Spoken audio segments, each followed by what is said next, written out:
por favor.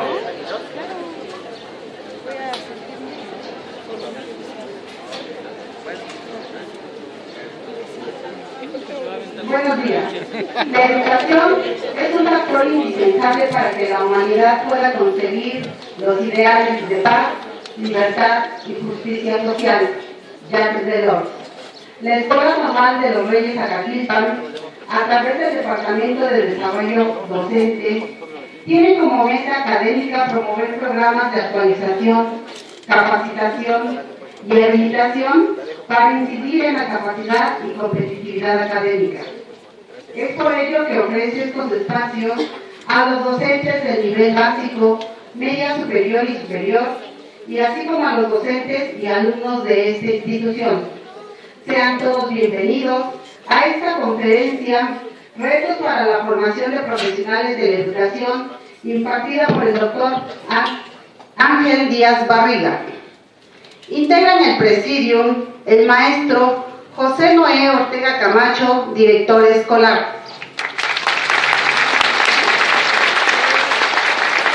El maestro José Antonio Bautista Colín, subdirector académico. El maestro Ignacio Sánchez Jaimes, subdirector administrativo. El doctor Francisco Nájera Ruiz, investigador y educativo de esta institución, quien funge como moderador.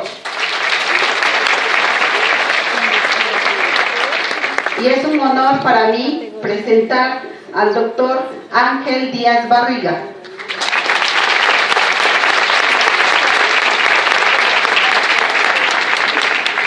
Cedo la palabra al maestro José Noé Ortega Camacho, director de la institución, quien dirige el mensaje de bienvenida.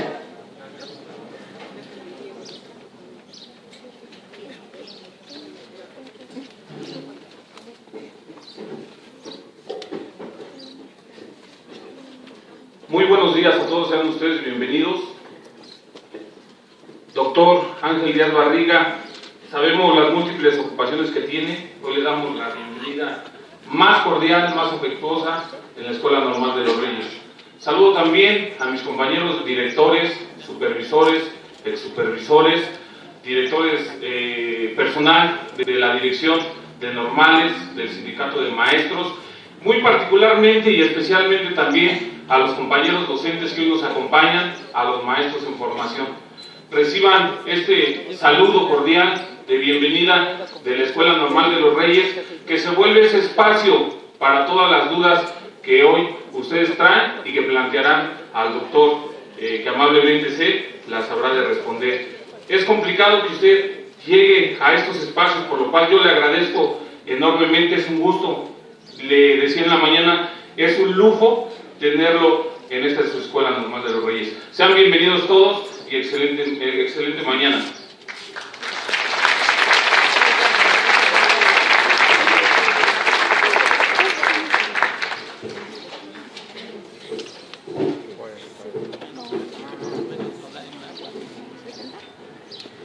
Bien, me permito hacer mención de una breve semblanza académica del doctor Ángel Díaz Barriga, porque si hiciéramos la mención de todos los trabajos y toda la actividad académica que ha logrado a lo largo de todo este tiempo, nos llevaríamos el tiempo de la conferencia. Entonces trataré de ser breve y retomar algunos de los aspectos más relevantes que ha realizado el doctor. Es doctora en Pedagogía por la Facultad de Filosofía y Letras de la Universidad Nacional Autónoma de México. Es investigador titular del Instituto de Investigaciones sobre la Universidad y la Educación, ISUE. A lo largo de las últimas décadas, sus actividades académicas han sido objeto de diversos reconocimientos. Ingresó al Sistema Nacional de Investigadores en 1987 y desde el año 2000 le ha sido asignado el nivel 3. En el programa de primas al desempeño de la UNAM, ostenta desde 1993 el nivel D. En 2010, el Consejo Universitario de la UNAM lo designó investigador emérito de esta institución. Es miembro de la Academia Mexicana de Ciencias, del Consejo Mexicano de Investigación Educativa, COMIE. Sus principales aportaciones en el campo de la investigación se ubican en 3 ámbitos: la didáctica, el currículo y la evaluación educativa. Haré mención solo de algunas de sus obras, como son el docente y los programas escolares, la práctica docente y diseño curricular, evaluación académica, currículum y evaluación escolar, competencias en educación, reflexiones y propuestas, didáctica y currículum, entre otras. Algunas de sus ponencias se titulan Evaluación curricular y evaluación de programas con fines de acreditación, cercanías y desencuentros, riesgos de los sistemas de evaluación y acreditación de la educación superior, la educación superior en América Latina, solo por mencionar algunos de sus trabajos. Bien, la Escuela Normal de los Reyes Acatlpan nuevamente les da la bienvenida y cedo el micrófono al doctor. Muchas gracias.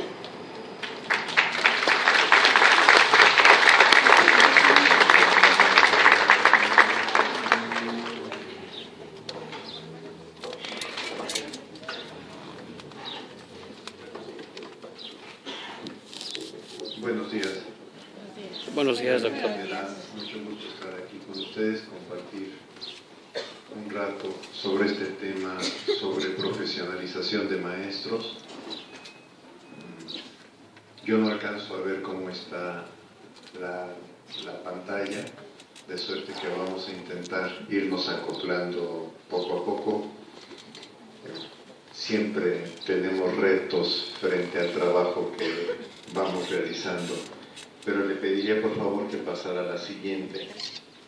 Y quisiera empezar con una pregunta que el profesor Philippe Murieux hace sobre quién es el que aprende cuando está en el acto de enseñar, cuando está en el acto de trabajar con los alumnos. Y Philippe Murieux se hace la pregunta de si es el alumno el que aprende o el que aprende más es el profesor. Y llega una pequeña respuesta que para mí ha sido muy importante. ¿Por qué los profesores aprendemos tanto? Porque planificamos un curso, nos vemos en la necesidad de buscar información, de pensar cómo es la mejor estrategia para trabajarla con los estudiantes, de organizar secuencias, etcétera, etcétera. Nos empapamos de la información. Pero hay algo que dice Murieux, que prácticamente no nos damos cuenta. Hacemos de la clase nuestro proyecto de trabajo. Los profesores hacemos de la clase nuestro proyecto para trabajar estudiantes. Mientras que los estudiantes lo que tienen que hacer como proceso interno es adecuarse y seguir el proyecto. Y por eso Murieux dice, el gran problema de la educación es preguntarnos hasta dónde logramos que los alumnos conviertan el aprendizaje en un proyecto de ellos, no en un proyecto del maestro. De hecho, esto tiene mucha importancia para todo el debate, podría yo decir, didáctico contemporáneo. A mí ya no me importa que digan, es que es trabajo por competencias, es que es trabajo constructivista, es que es didáctica nueva, es que es didáctica de la que ustedes gusten. No me interesa, porque en el fondo las escuelas didácticas no son tantas. Los investigadores nos hemos dedicado a poner demasiados nombres en algo que es más simple. Hay un esfuerzo del estudiante, o hay un deseo del estudiante por aprender, o no lo hay.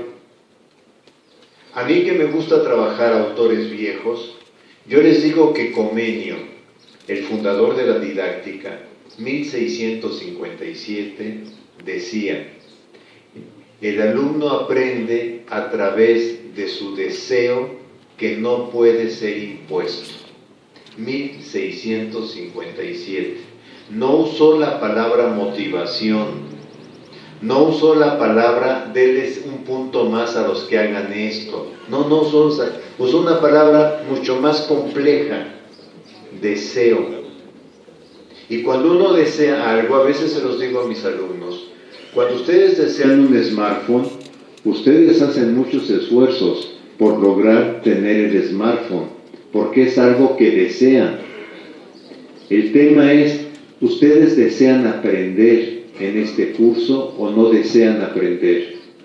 Porque si no desean aprender, aunque yo me pare de cabeza, no van a aprender. Pero no significa, y esta es probablemente la aportación de Philippe Mérieux, no significa que el profesor no deba dar oportunidades para que el estudiante construya este deseo de aprender. Y esto es probablemente la tarea más difícil y el reto más complicado que como docentes enfrentamos. La siguiente dice temas. No los voy a leer, no voy a anunciar, solamente quiero, como un organizador avanzado, decir, la conferencia está organizada en 3 temas. Solamente quiero esto. Aclaro una cosa. En la computadora estoy pidiendo que coloquen una versión PDF de la conferencia, de suerte que después espero que encuentren algún mecanismo para que la puedan obtener sin necesidad de estar copiando cada lámina. Entonces, voy a empezar con el primer tema. Estamos en un contexto cambiante. Pasa la siguiente, por favor. Inicia con temas a pensar. O sea, no lo tendría que decir, porque en realidad decir que estamos en un contexto cambiante es una perogrullada. O sea, todos los días lo vivimos. Baste con ver tecnologías para ver que si un año nos compramos una computadora XP, ahora ya es una computadora vejestorio. Y ahora andamos buscando, si algún día tuvimos solamente un celular de teléfono, hoy estamos buscando un smartphone, etcétera. O sea, por donde ustedes quieran ver la tecnología. Yo el otro día les decía en una conferencia, ahora que veo que anuncian los nuevos relojes digitales que miden no sé qué cosas, que si uno corre, etcétera, yo digo, yo no quiero uno de esos. Me gusta más el que traigo, parece más antiguito, pero me gusta más. Pero capaz que si vengo a la normal a dar una conferencia dentro de 5 años, ya también traería uno de esos. Esto es, la tecnología nos está comiendo y tenemos que reconocerlo. Y entonces, ¿qué tensiones estamos enfrentando en la sociedad actual? La docencia como una profesión. Y claramente lo vemos. Hagámonos la pregunta. Lo podría haber colocado, pero no se me ocurrió. Pero hace 2 años, en la esquina del periódico La Jornada, primera plana, hasta abajo, en una esquina casi oculta, venía esta información. Se hizo un examen para promover en los juzgados a abogados a la calidad de jueces, y de 12,000 y tantos que presentaron el examen, solo 120 lo acreditaron. Y yo le escribí a La Jornada y a Reforma y le dije, oye, y si ese resultado hubiera sido de maestros, ¿no lo hubieras colocado en las 8 columnas? Diciendo, solamente el menos del 3% de profesores aprobaron el examen para jueces. Lo que quiero plantear con esto es, estamos en un momento en que han hecho que la sociedad mexicana dude de nuestra profesión. Considere que nuestra profesión no cumple con los requisitos que se exigen para ser un profesional de la docencia. Y este es un reto en donde yo diría, nos enfrentamos a un grupo conservador de empresarios. Pero bueno, si nos enfrentáramos solamente a un grupo conservador de empresarios, ahí veríamos cómo le hacemos. Pero también nos enfrentamos a una clase política que piensa eso, que está en el Congreso de la Unión y que legisló en contra de los maestros sin analizar qué significa el trabajo docente. Y estamos también ante una sociedad que cada vez más, bombardeada por los medios de comunicación, dice: los docentes son flojos, los docentes no tienen buena formación, los docentes no pasan los exámenes que les aplican. Nadie juzga si esos exámenes están bien hechos o están mal hechos.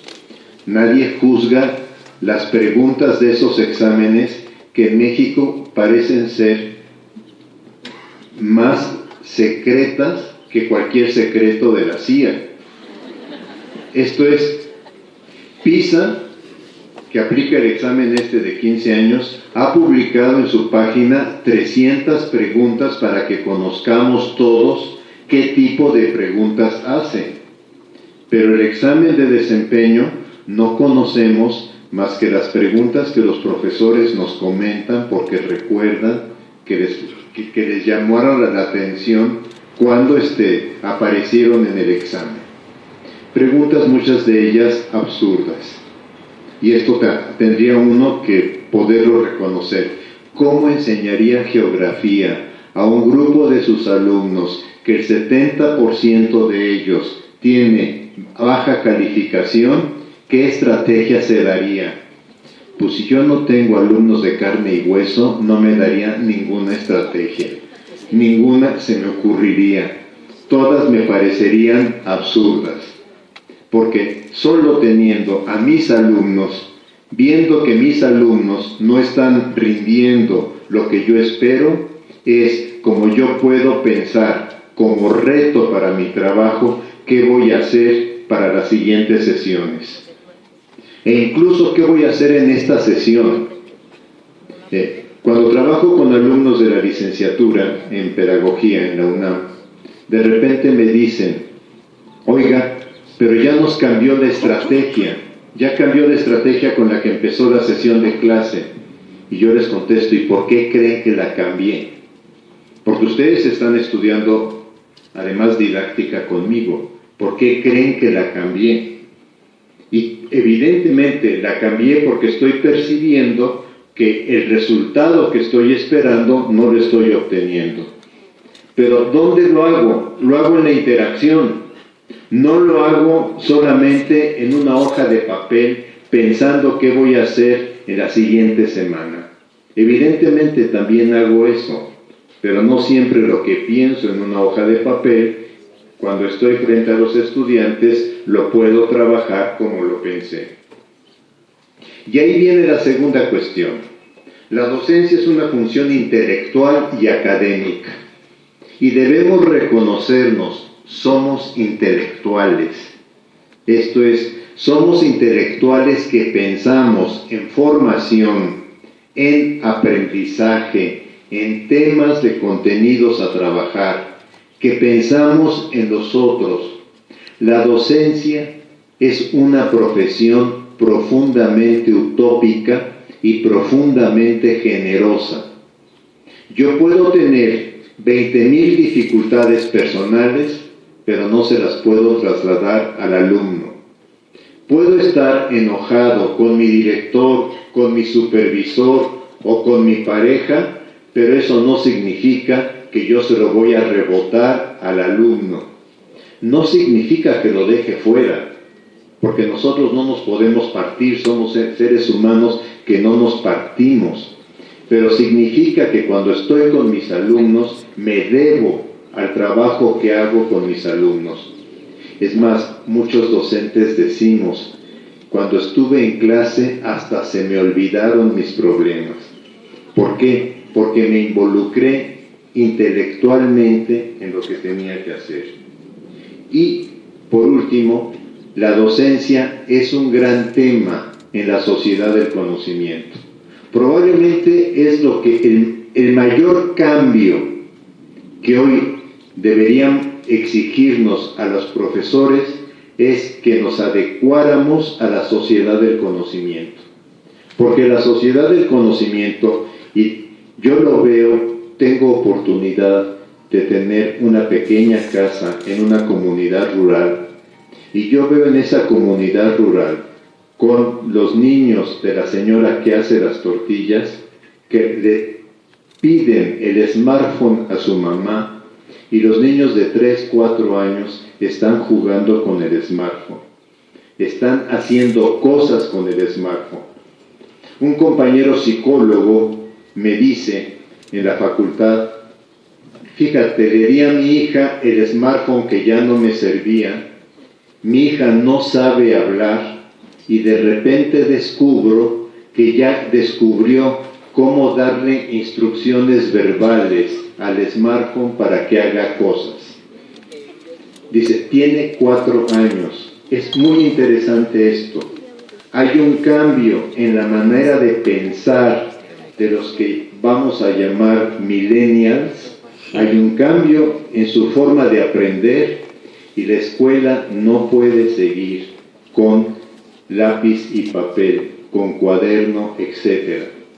Cuando teníamos en México la discusión en la reforma educativa de los libros de texto, que siempre los libros de texto nos han abierto grandes discusiones, cuando teníamos la discusión, no sé si se acuerdan, en los años 90, sobre si se debía de poner el papel del ejército en el movimiento del 68, en ese mismo año, Uruguay le estaba entregando una tableta precargada con contenidos de primaria a todos sus alumnos de sus escuelas.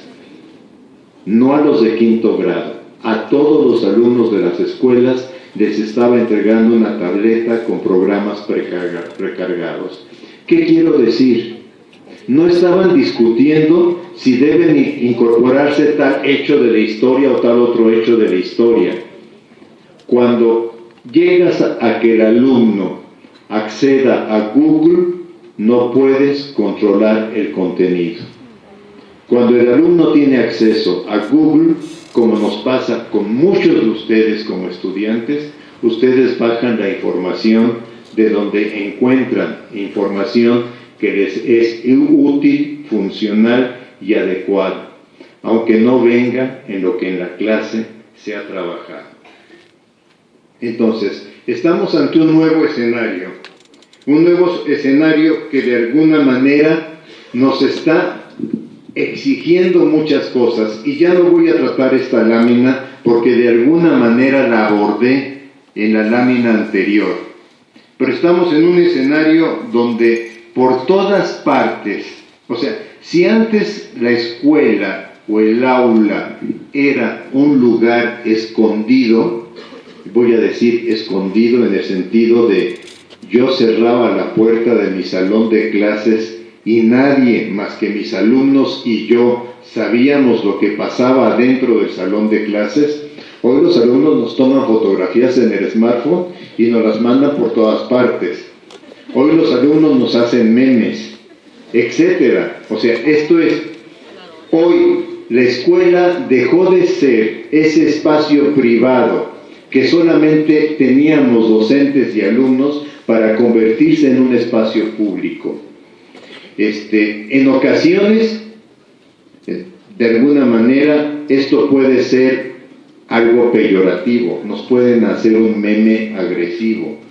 O ustedes podrán recordar los alumnos de Uruapan que reportaron a la maestra que había amarrado a la niña. O sea, podemos relatar muchas historias que aparecen sobre esto, pero también es cierto que hay otros ojos sobre la escuela, y son los ojos de la sociedad, son los ojos de los organismos que hacen exámenes a gran escala, PISA, la prueba Hoy Planea, etcétera, que tratan de ver qué es lo que está resultando en el salón de clase. Y nos están diciendo a los maestros, tú tienes que rendir cuentas, y yo digo, no nos neguemos a rendir cuentas, nada más pidamos que en esta rendición de cuentas se considere que nuestro trabajo es profesional.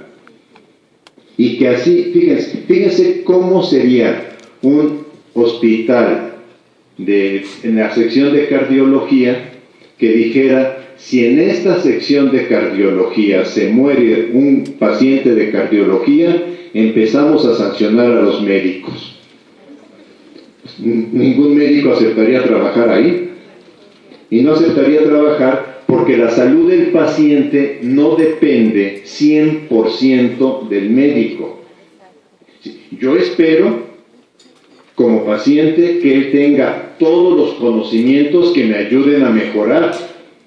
Pero hay condiciones donde el médico me puede decir: sabe usted, ya no va a tener una recuperación del 100%, va a tener en su vida esta limitación. O que me pueda decir: sabe que usted está en una situación que se puede considerar terminal. Y yo espero que esa respuesta sea profesional. Yo no digo que le digamos a los alumnos: tú no puedes aprender. Pero lo que sí la sociedad tendría que reconocer es que los alumnos no son máquinas a las que uno les mete cosas y reproducen cosas. Hay alumnos que tienen mejores condiciones y mejores ritmos de aprendizaje, y hay alumnos que tienen ritmos de aprendizaje más lentos o más largos, si ustedes gustan. Y lo que me tendrían que pedir a mí como profesor es que puedo entender los ritmos de aprendizaje de los alumnos, puedo adecuarme a ellos y puedo intentar que a partir de ellos aprendan en las mejores condiciones. Pero no me pueden aprender, y fíjense que este es un mito de los exámenes a gran escala, no me pueden obligar a que todos mis alumnos obtengan 10. Esto es absurdo totalmente. Insisto, como si en un pabellón de cardiología dijeran: todos los pacientes que entran salen aquí con un corazón de 20 años. ¿Sí? O sea, a ver quién se los cree. Entonces, de alguna manera tenemos que empezar a hacer oír una voz docente racional que diga: saben, no nos están tratando como profesionales, no entienden cuál es el trabajo docente y no entienden cuáles son los procesos de aprendizaje de los estudiantes con los que yo sí tengo responsabilidad de que aprendan. Yo no me dejaría estar con un médico que me recibiera diciéndome: a mí no me importa si usted se cura o no. A mí eso me tiene sin cuidado. Yo le diría: pues muchas gracias, voy a buscar otro que sí le importe. ¿Sí? O sea, yo no estaría con un maestro que me diga: a mí no me importa si tú aprendes. Lo que yo le pediría a un maestro es que le importe que yo aprenda, que le importe pensar: Juan no aprende en esta estrategia, ¿qué estrategia puede ser adecuada para Juan? Eso sí me importa, que busque, que se esfuerce, pero necesariamente no hay una garantía, una posibilidad de garantía. Y fíjense que esto tiene que ver con el pensamiento eficientista que se instauró en el debate estadounidense a fines del siglo XIX, que ha sido una línea continua en el debate estadounidense, que se ha globalizado y que hoy la OCDE fundamentalmente sostiene como modelo. O sea, si estamos en esta situación es en parte porque nuestros políticos no entienden ni les importa entender de educación, pero porque la OCDE, por otra parte, recomienda que se mejoren los resultados de aprendizaje. Y en ese sentido vienen las siguientes láminas. No me voy a detener en ninguno porque realmente sería muy largo, pero lo que quiero mostrar es cómo entre los ojos externos que tenemos hoy son los de los organismos internacionales. por favor, no los satanicemos. Ese ha sido el error de la reacción que hemos tenido frente a ellos. No los satanicemos, conozcámoslos, conozcamos cuál es su discurso, y hay que discutir con su discurso. O sea, si nada más los satanizamos, directamente nos van a decir, es que ustedes no quieren calidad de la educación. No, conozcamos cómo están argumentando la calidad de la educación, cómo están argumentando, por ejemplo, el de la izquierda, que son profesores excelentes, o el de la derecha un poco, bueno, de la izquierda son del Banco Mundial, de la derecha son de la OCDE. El de la derecha es, ¿qué es para la OCDE preparar profesores como líderes del siglo XXI?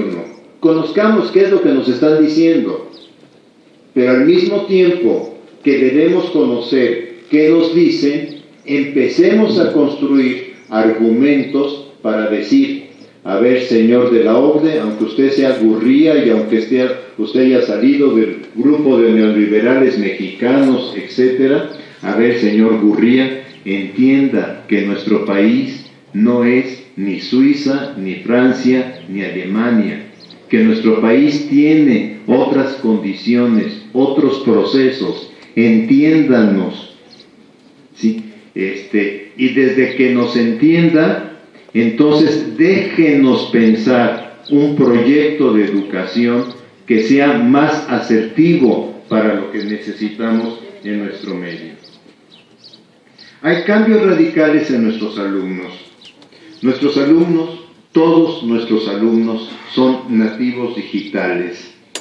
Y una característica del nativo digital es que es un sujeto conectado, permanentemente conectado.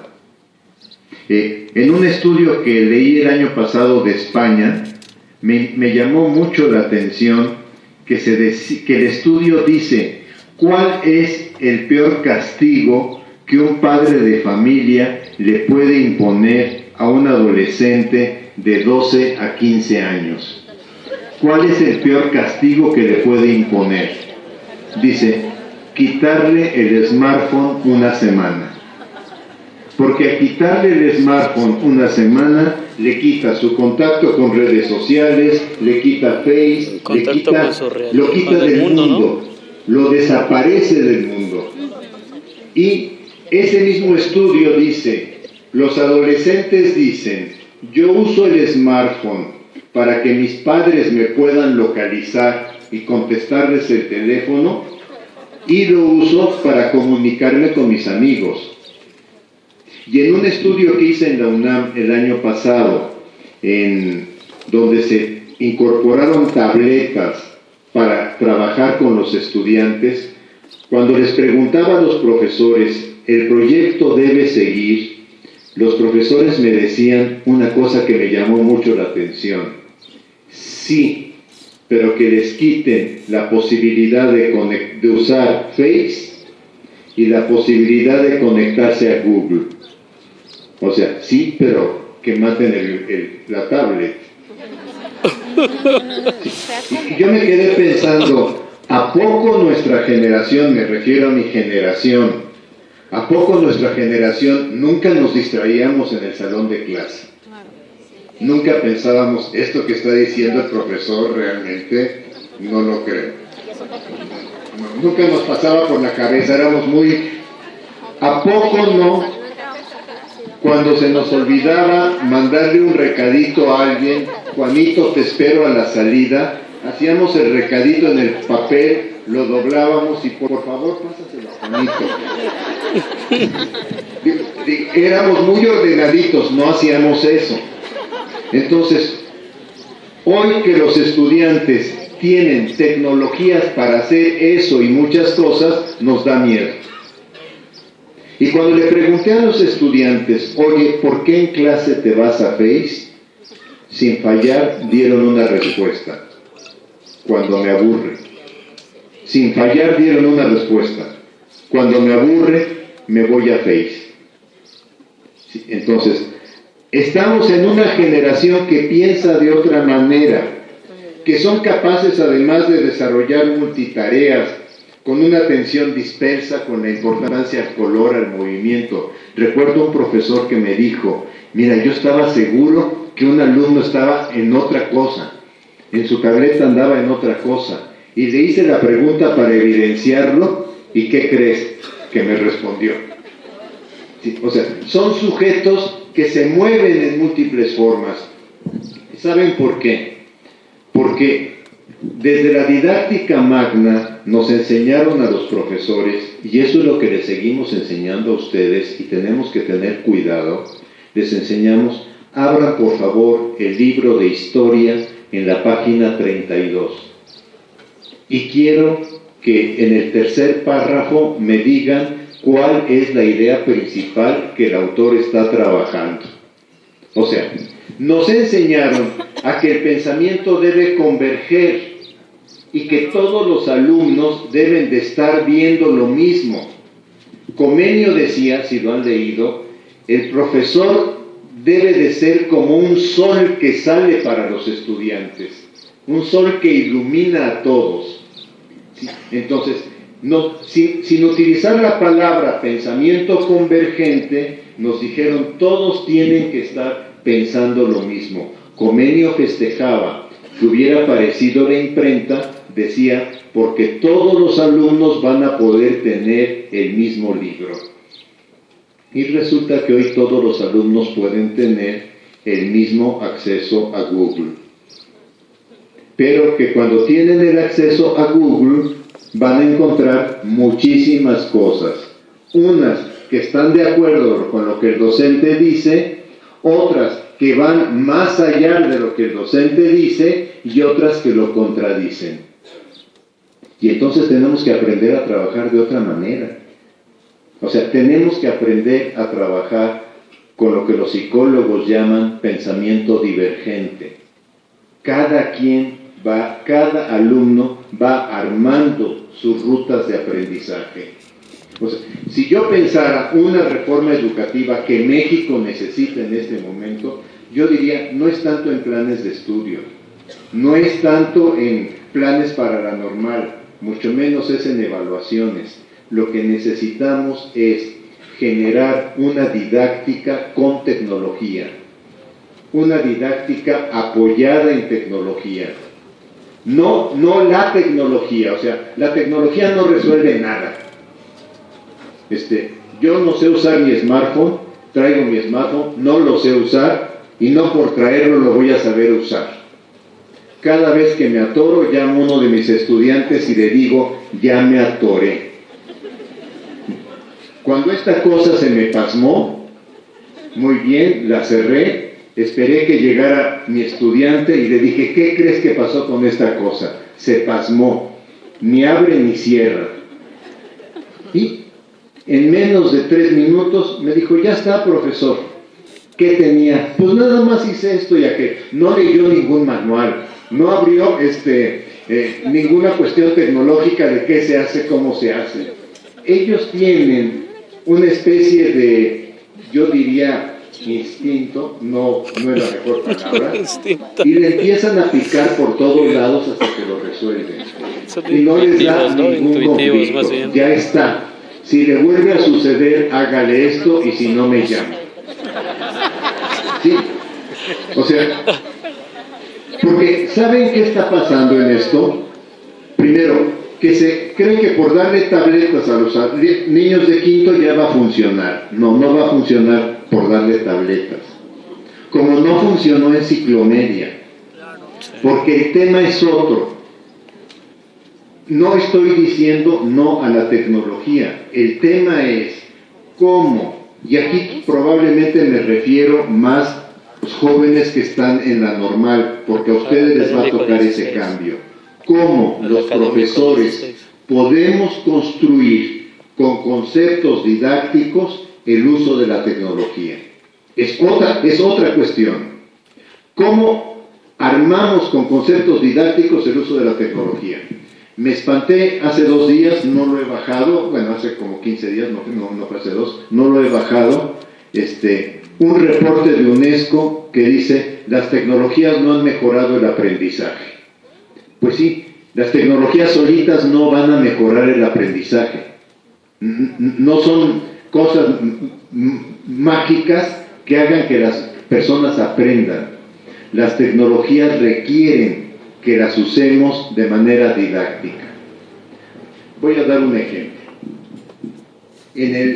Si hubiéramos nacido en el siglo XII, 1100 y tantos, y nos hubiera tocado la oportunidad que le tocaba al quién sabe qué, .00, quién sabe qué de la humanidad, ir a la universidad, los estudiantes en la universidad en el siglo XII tenían lo que llamaban como método de enseñanza, había tres.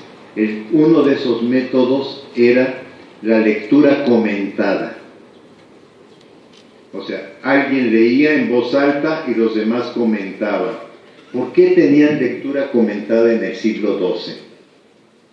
Porque solamente había un papiro, porque solamente había un manuscrito. La única manera que todos supieran lo que decía el manuscrito era leerlo en voz alta. Cuando nace la imprenta, en el siglo XV, Comenio, en el siglo XVII, fíjense, 2 siglos se llevó esto, en el siglo XVII plantea la enseñanza simultánea. Todos podemos aprender juntos porque tenemos un libro. 2 siglos tardó la tecnología imprenta a entrar al salón de clase. Estas tecnologías ya están en el salón de clase. Estas tecnologías ya los alumnos las llevan. Ya los alumnos nacieron en ellas. Ya los alumnos las tienen. ¿Saben? Las usan para divertirse. Las usan para comunicarse. Las usan para hacer memes, para 20,000 cosas. No las usan para educación. Me queda claro. No las usan para aprendizaje. Pero no significa que hoy los profesores no tengamos que empezar a experimentar en cómo usarlas para el aprendizaje. Y ese es el gran reto que tenemos, en mi opinión, como docentes en este momento. ¿Cómo hacemos que nuestros alumnos empiecen a utilizarlas en su aprendizaje? Ayer yo inicié mi seminario en la UNAM y, entre otras cosas, les dije, a ver, van a abrir un sitio en OneDrive o en Google Drive, donde ustedes quieran, ustedes manejan la nube mejor que yo, y ahí vamos a empezar a subir documentos. ¿Sí? Esto es, yo a mis alumnos ya no les pido libros, yo ya no les pido fotocopias, yo ya no les pido nada, más que un sitio en donde todos podamos acceder. Ya ayer